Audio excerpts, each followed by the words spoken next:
স্মৃতির খাতায় খুব মিষ্টি একটা ভিডিও বানিয়ে রেখে দিতে চাই। তাই এই ভিডিও করা। আজকে রাত্রিবেলা আমরা বেরিয়ে পড়লাম কন্যাকুমারীর উদ্দেশ্যে।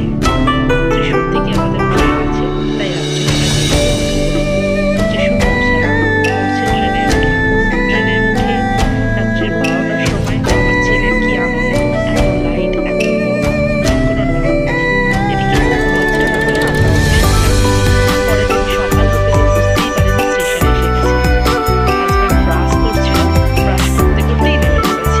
যাই হোক, স্টেশনে নেমে ও ব্রাশ কমপ্লিট করে আমরা অটো ঢুকলাম কলকাতার উদ্দেশ্যে। তো অটো করে এখন আমরা যাচ্ছি। তো সকাল থেকে নেমে কিছু খাওয়া হয়নি, প্রচণ্ড খিদে পাচ্ছে। এদিকে নেমে এসে দেখছি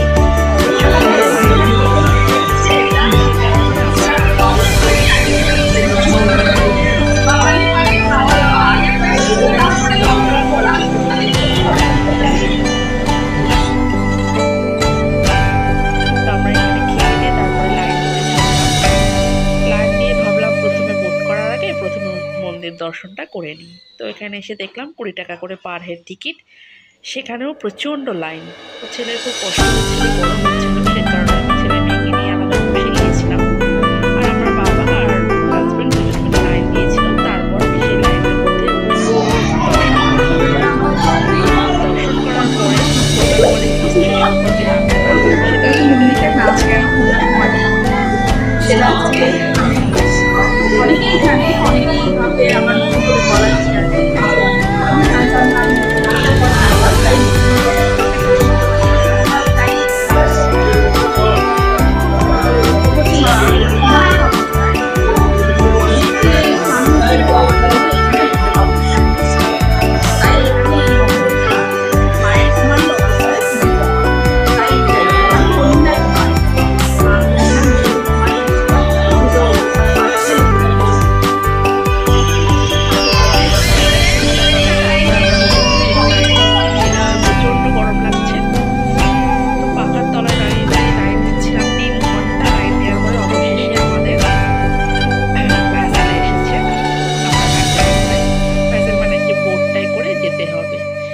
আমরা এখন যাব বিবেকানন্দ রক মেমোরিয়ালে।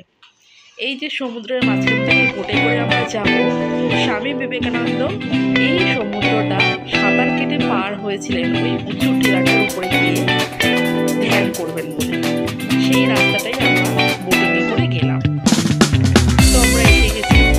তো এত রোদ্দুর, এত কষ্ট হচ্ছিল, তো আর উপরে যাওয়ার ক্ষমতাই হচ্ছিল না। প্রথমে ভাবলাম আর উপরে যাবো না, নিচেই বসে থাকি। তারপরে ভাবলাম এত কষ্ট করে এত দূরে এসেছি, না দেখিয়ে ফিরে যাবো। তাই খুব কষ্ট হওয়া সত্ত্বেও ধীরে ধীরে ওপরে উঠলাম। ওপরে উঠে তো এই সমুদ্র দেখে পুরো চোখ জুড়িয়ে গেল। এই সাগরের সঙ্গমস্থল সমুদ্রের যে আলাদা আলাদা কালার, সেটাও এখান থেকে পরিষ্কার বোঝা যাচ্ছে। এত সুন্দর মনোমুগ্ধকর দৃশ্য দেখে পুরো চোখ জুড়িয়ে যাচ্ছে। সেই রকম ঠান্ডা হাওয়া, প্রচণ্ড রোদ, প্রচণ্ড গরম, তার মধ্যে ঠান্ডা হাওয়া, দারুণ দারুণ লাগছিল, দারুণ। এত সুন্দর দেখতে লাগছিল যেন মনে হচ্ছিল চোখ দুটো সার্থক হয়ে গেল। বেশ কিছু ফটো তুলে নিলাম এখান থেকে। জলটা তো এখানে প্রচুর কাঁকড়া আসছিল, এই ঢেউয়ের সাথে দেখছিলাম কাঁকড়াগুলো রয়েছে। তারপরে তো দেখি আমরা ফিরলাম, ফিরে খাওয়া দাওয়া করলাম। খাওয়া দাওয়া করে দেখলাম বিকেল হয়ে গেছে, সব লোক কোথাও একটা যাচ্ছে। জানতে পারলাম সানসেট পয়েন্টে যাচ্ছে। কন্যাকুমারীর একটা জায়গায় আছে, একদিকে সূর্য ওঠে, একদিকে সূর্য অস্ত যায়। তো ভাবলাম চলো আমরাও দেখে নিই সেই দৃশ্য। তো প্রচুর মার্কেট বসেছে, আমাদের দীঘা পুরীতে যেমন প্রচুর দোকানপাট বসে, সেরকম পুরো জমজমাটি একটা মার্কেট। তো আমরা চলে এসে সিট পেয়ে গেছি, বসেও পড়েছি। অসাধারণ লাগছে সূর্যটা ডুববে। তো এখানে একটা টাওয়ার আছে, সেই টাওয়ারের উপর থেকে ভিউটা খুব ভালো লাগে, কিন্তু এনার্জি ডাউন হয়ে যাওয়ায় টাওয়ার পর্যন্ত পৌঁছাতে পারলাম না। এখান থেকে বসে বসেই দেখবো সূর্য অস্ত যাচ্ছে।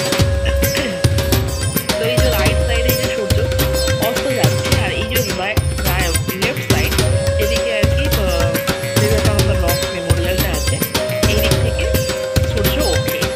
এদিকে আমার মেয়ের আবার